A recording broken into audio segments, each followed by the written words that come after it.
You spent decades putting money into your 401k and IRA without paying a cent in tax.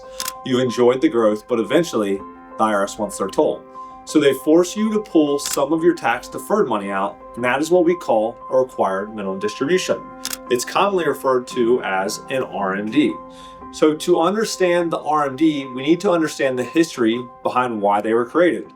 When tax-deferred accounts such as the IRA or the 401k were created back in the 1970s, Congress wanted to help Americans save for retirement, but they never intended for these to be permanent tax-free inheritance buckets.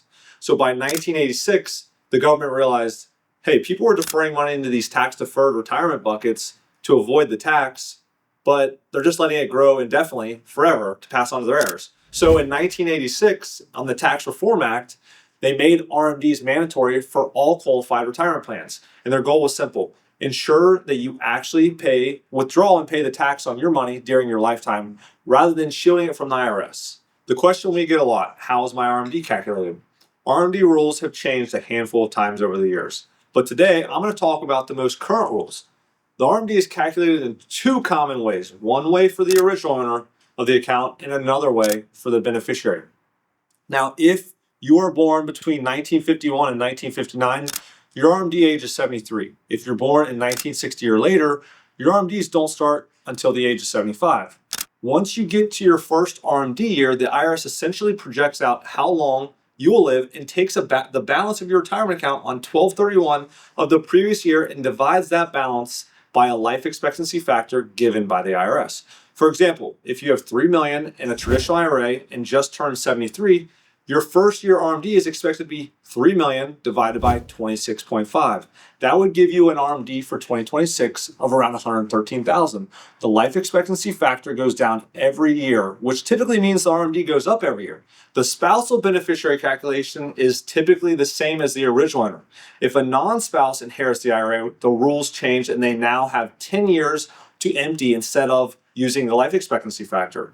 This can cause a very, very high tax bill. A really well thought out retirement plan will look at lifetime taxes for you and for your beneficiaries to determine when is the best time to pull the money or if a Roth conversion makes sense, a topic we will cover in a future video.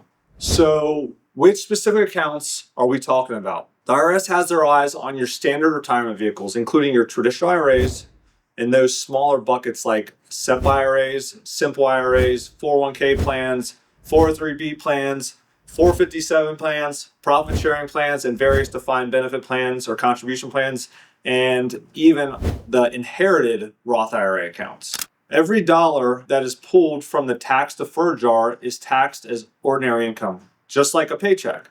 And here's the kicker: you have to take it even if you don't need the money to live on. It's very common for our clients to pull their RMD and reinvest the after-tax proceeds they receive back into this bucket too, this after-tax bucket, because the RMD exceeds their living expenses. This is what the RMD is going to look like. We're going to pull it out of here.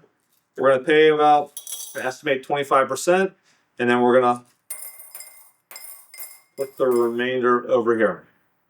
Now, if you missed the RMD deadline, the IRS penalty in 2026 is 25% of whatever you were supposed to take out. If your RMD was $100,000, you'd owe $25,000 just for the mistake on top of the income taxes. So we can sometimes get that penalty reduced to 10% if you fix it quickly, but it's still a massive unnecessary tax to the government. At the end of the day, RMDs prove that the IRS always gets their cut. They always get their cut, whether it's during your lifetime or through a massive tax bill passed down to your kids. But you aren't powerless. With the right retirement plan or tax plan, you can take control of your lifetime taxes before the ages of 73 or 75 deadline catch up to you. And this is exactly why we focus so much on forward-looking tax strategies, like the Roth conversion while you're still in your 60s. The goal is to shrink that tax-deferred jar, shrink it down so that the IRS gets a much smaller scoop later. If you're approaching age 60 and want to build a lifetime tax plan for you and your heirs, give us a call at Hickson Man.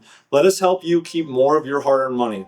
I'm Matt Man, and thanks for watching, and hit subscribe.